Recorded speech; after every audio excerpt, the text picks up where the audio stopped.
Oh, thank you for the opportunity. I must be honest here in the beginning to say that I considered to withdraw my presentation because this is such a positive conference and the vibe and everything is so positive.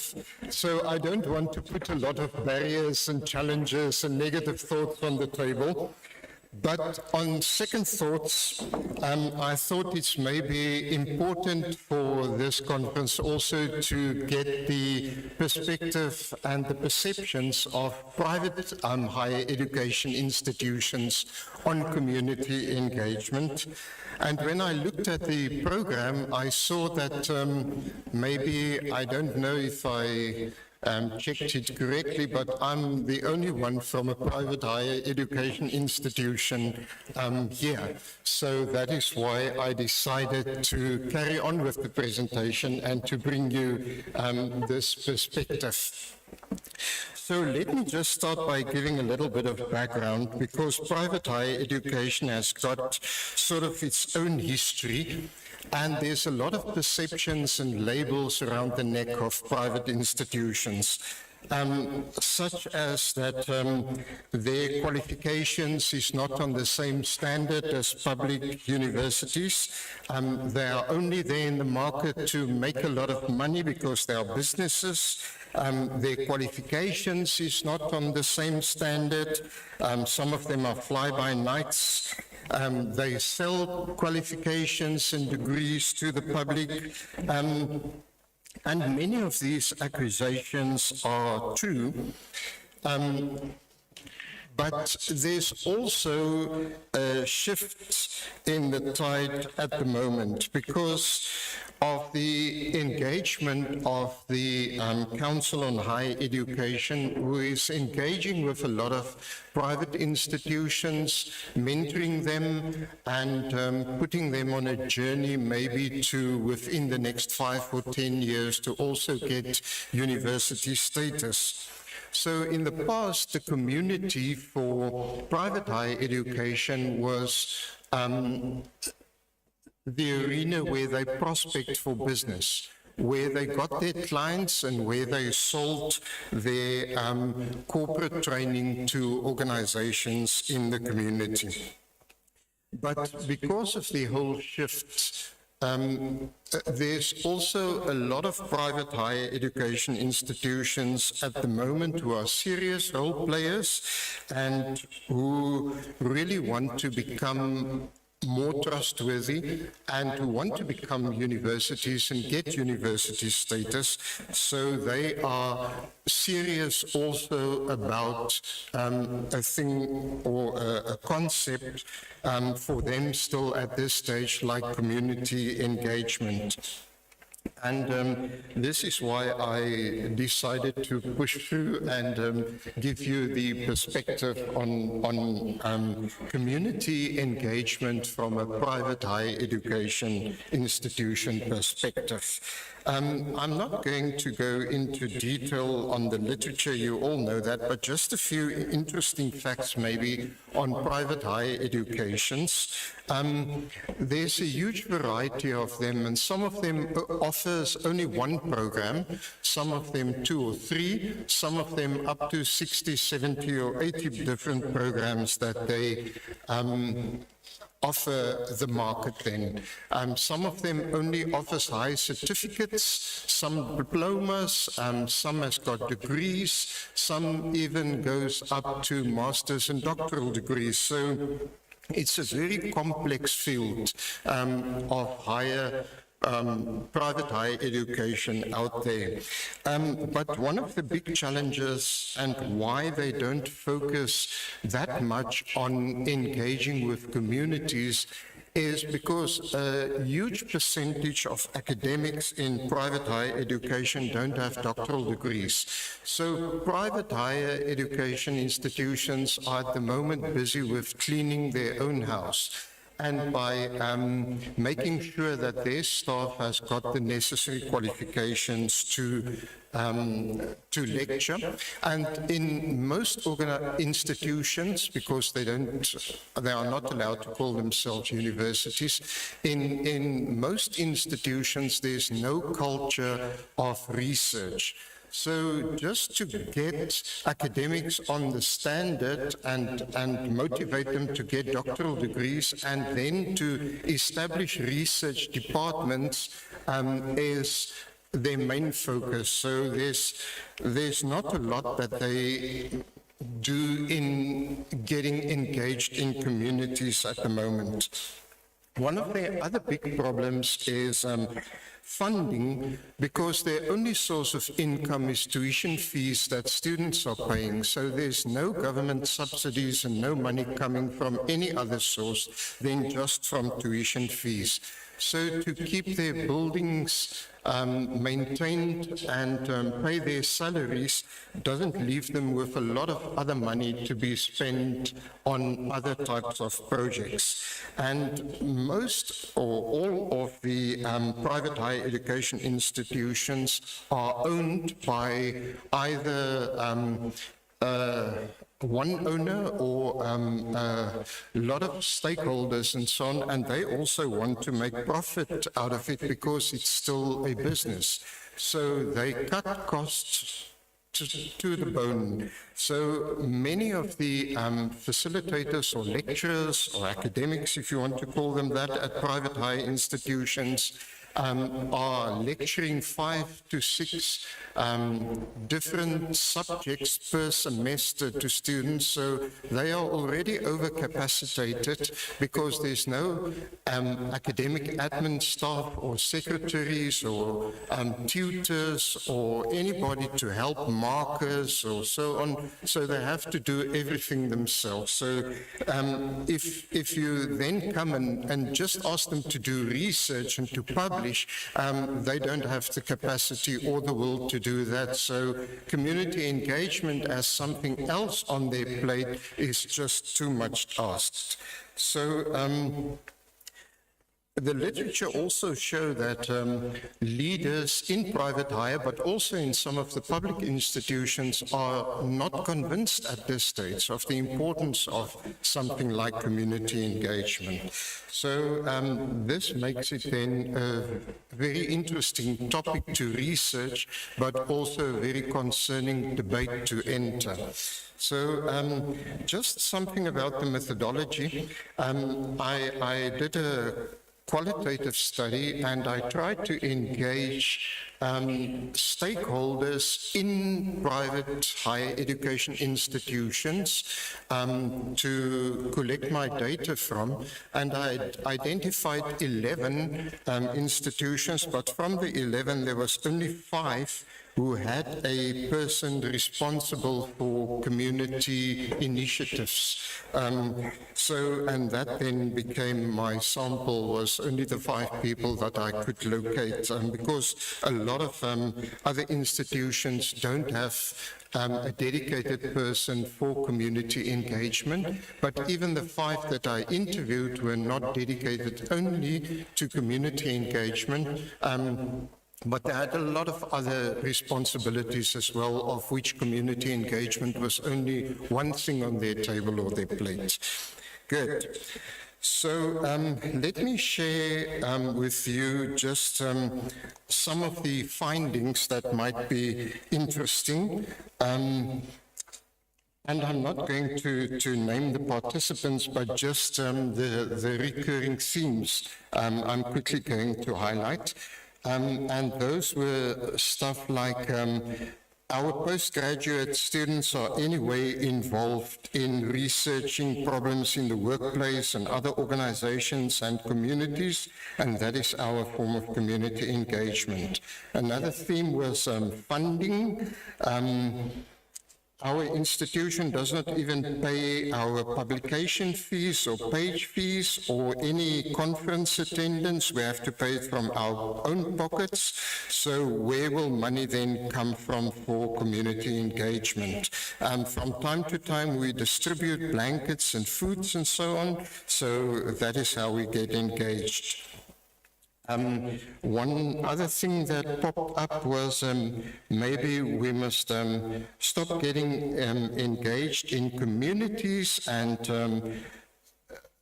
try to give more bursaries for students to come from the communities into the tertiary institution to get a good degree or qualification, because with that they can go back to the community and create jobs and prosper.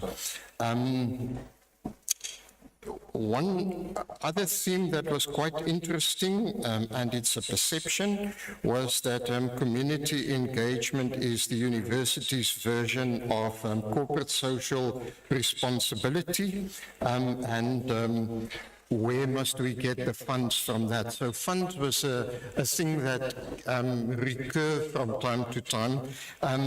Two other institutions said, but our problem is we offer most of our programs in distant learning format, so it's online. Because of the size of our campus, our students are all over South Africa, all over the world in some instances, and our academics are also working from home because we don't have enough office space on campus and we don't have enough lecture rooms. So the minority of academics stays within the boundaries of the institution, so it is impossible for us to engage students or our staff in community projects. So that's roughly the data that I got. So trying to summarize that, or to get that into a proper way to enter into a discussion, if I may summarize the main themes that I got, and that I think from my perspective that was put on the table, is the first one is resources in terms of money and staff, capacity from staff. And then the second concern for me as a summary of the data is that a lot of people who are involved in community engagement in the privates can't distinguish between charity and corporate social responsibility and community engagement. And together with that then, I think there's a total lack of understanding of the concept engagement and what it means, because of the fact that the academics from private higher education institutions don't attend conferences like this. They are not engaged in the debate, and they are not engaged in research and in the bigger conversation. And that is the problem that we experience at the moment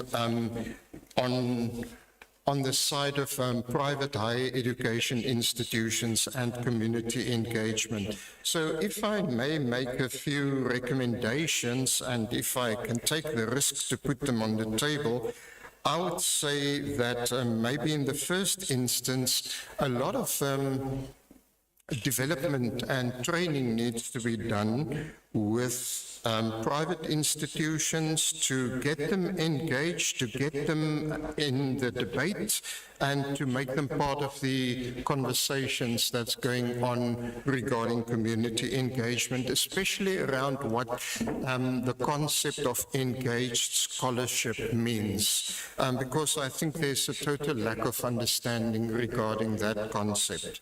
And then also maybe private institutions must look for other ways of funding, maybe through their alumni, or get engaged with some of the corporate organizations to whom they sell their corporate training to. Then a big need and recommendation is that they must start establishing and creating, cultivating a whole culture for community engagement, and that they must maybe enter into partnerships and collaboration with other universities, with local communities, with non-profit organizations, any form in which they can maybe get engaged within the community. So while I'm presenting this today, I'm not negative about private higher education institutions. I'm just trying to communicate that they still has got a long way to go, and that because of their focus in the past and the shift in focus at the moment, so that they are evaluated against the same criteria as public universities by the Council on Higher Education, and the whole move that they can also maybe get recognition for university status within a few years and so on, has caused a whole transformation and has set a lot of energy free, because they are also now at least starting to think about community engagement and engaged scholarship and so on. So it's still a long way to go, but at least something is moving in that area of private higher education as well. So I want to conclude and leave you actually with an invitation and with a plea for you as public universities to engage more with private higher education institutions in projects, in debates, in conversations, in research projects, and to maybe volunteer to coach and to mentor them and introduce them into what engaged scholarship means.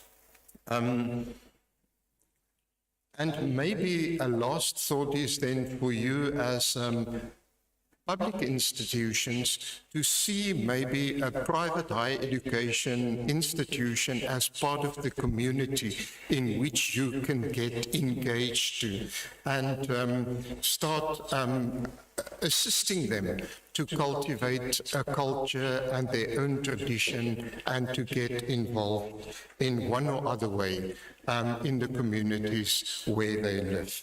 So that is then from my side, and thank you for listening to me.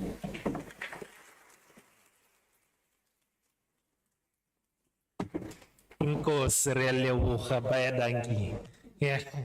Well, I'm glad you decided to present. Who knows, maybe there may be incentive going forward so that we could have more private institutions coming here. Perhaps they'll say there's 50 or 75% discount for you in terms of registration. I didn't say that. Okay, colleagues, questions? We can take 3 questions. There's 1, 2, third one, right at the end, the third one. Interesting presentation on private higher education institutions. I don't know if it's so much of a question, but more of a confusion, I think, because what we do is when we write about higher education institutions and universities interchangeably. We do not make the distinction between a private higher education institution and a public higher education institution in our writings. And there's a huge difference. Now that you've actually presented this here, you can see there's a huge difference between a public higher education institution and a private one, because a private one is more like a high school. All they come and do there then is teach, and they have one secretary to cater for all of them. So that is something that we need to think about when we write this notion of higher education institutions. And then interchangeably we will say universities. And in that statement of higher education institutions, we would be including private and public higher education institutions. So that's one confusion and clarity for me. The other question is this, that if the department is preparing private institutions towards become universities, what I can see happening is that and your plea, this is linked to your plea in the end, is that for the years that these so-called lecturers or teachers in private higher education institutions have been teaching without doing research or doing community engagement, it's like they're conditioned to that teaching mode, and it's a very difficult process to break them out of it. The reason I'm saying this is that I think, and this is no disrespect or disregard to universities of technology, because I think initially when the changes happened, for them now to actually start thinking as a university was really a huge step, and the move towards incorporating research and community engagement was actually quite difficult. So they've had the years now, and there's some fantastic work and research being done by universities of technology. So what I'm saying is that there's going to be a huge attitude problem and changing that kind of mindset from private higher education institutions to becoming a university. Yeah, so this is tied in with the culture of just doing teaching. So I think for you, this is something that people like you need to do more research to bring it out to the private higher education institutions, your research findings, because I think that would be the first step. You know, for private higher education institution personnel to actually start working with that community first. And then it makes it easier for universities that are involved in community engagement to partner with private higher education institutions. Otherwise, there'll be a huge block to work with if we had to just do it immediately. Thank you. Yeah, the second one you can ask. It's more of a comment and appreciation. I fully acknowledge the first presentation. It's intrinsic. It brings the spirit of activism, and it begins to address issues of decolonizing community engagement in its true sense. I was a bit touched when questions were not posed because we wanted to contribute to your presentation. My portion was very long. Oh yes, but I'm saying from, you see, it depends on which lenses you are wearing when you are talking about community engagement. The lenses you are wearing says, let's go back to basics. For community engagement practitioners, scholars, for them to triumph in execution of their work, they should have the love of it. They should understand the society for who they are. And we can't talk about community engagement without a reflection to, for a lack of a better, I'm very much cautious in using my word, but without taking into context the historical context of our own communities. Are we doing community engagement as a philanthropist approach? Are we doing it as a response to triple challenges that are facing us? Or are we using communities as a reservoir of gathering information? So well, I like your presentation. It seems like as if it should be part of the journals. A different lens and a perspective of community engagement. Because it keeps on evolving, but it doesn't touch to the fundamentals. The communities that we are servicing, they remain impoverished, even after our intervention. So the work that is done, does it have an impact or not? Or is it us? I remember there was one article at some point in time where it says Fort Hare has impoverished Alice. The article was meant to say universities should be used as an instrument to change the discourse for the better. Higher education and training talks to a single coordinated system of higher education. I don't know why does it take so long for government to realize its own policies. Because private and community-based colleges should have been an integral part of higher education system. I will just make an example. For universities to draw students, they do not even look into private education. In fact, they don't even recognize it as a credible form of education. And that is problematic. Because you cannot change the discourse, you cannot bring the vulnerable and those that are left in the periphery without recognizing this system. A child who's doing mathematics and science at a college, a private college, should be given an accreditation and an access to higher education. So there is that uniformity that we as community engagement practitioners and scholars, we need at least to support private higher education. They are the reservoir of changing the discourse economically and otherwise. Thank you.